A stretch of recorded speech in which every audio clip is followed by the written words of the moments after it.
ஒரு விஷயத்தை மட்டும் தான் பேசுகிறேன். ICT information information and communication technology. அதில் வந்து கம்ப்யூட்டர் எஜுகேஷன் வந்து நீங்கள் கொடுக்கணும். அதாவது கம்ப்யூட்டர் எஜுகேஷன் எப்படி கொடுக்கணும்னா தனிப்பட்ட ஒரு சப்ஜெக்டாக நீங்கள் கொடுக்கணும். ஆனால் நீங்கள் தனிப்பட்ட சப்ஜெக்டாக கொடுக்கணும்னு சொல்லி நீங்கள் ஃபண்டு வாங்குறீங்க.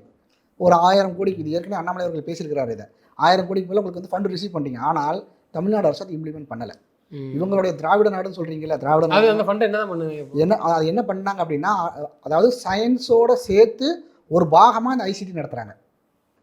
அவங்க மாநில கல்விக்கு மாநில கல்வி சொல்றதை விட உங்களுக்கு என்னன்னா, அதை வந்து நீங்கள் முழுசாக, அதாவது ஐசிடிங்கிற தனி சப்ஜெக்ட் நீங்கள் தனியாக நடத்தணும்னு சொல்லி தான் ஃபண்டு வாங்குறீங்க. மற்ற மாநிலங்கள் கேரளாவாக இருக்கட்டும், நியர்பை ஸ்டேட்ஸ் எல்லாமே இம்ப்ளிமெண்ட் பண்ணுறாங்க. அப்போ ஒரு சப்ஜெக்ட் தனியாக படிக்கும்போது அந்த குழந்தைகளுக்கு முழு அறிவும் கிடைக்கும். ஒரு தனியாக நீங்கள் ஒரு ஸ்டாஃப் அசைன் பண்ணி நீங்கள் பண்ணும்போது. ஆனால் நீங்கள் தமிழ்நாட்டில் எப்படி பண்ணியிருக்கிறீங்க அப்படின்னா, அறிவியலில் ஒரு பகுதியாக 2 சப்ஜெக்ட் கம்பைன் பண்ணி மெர்ஜ் பண்ணி ஒரே சப்ஜெக்டாக கொடுக்குறீங்க. அப்போ அது எவ்வளோ டிஃபரன்ஸ் இருக்குது இதில். நீங்கள் அறிவியல் ஒரு சப்ஜெக்ட் தனியாக, இதனால அவங்களுக்கு என்ன லாபம்? யாருக்கு? திமுக. நீங்கள் தனியாக ஒரு ஐசிடி சப்ஜெக்ட் போட்டீங்க அப்படின்னா வந்து அதுக்கு நீங்கள் ஸ்டாஃப் அசைன் பண்ணணும்ல.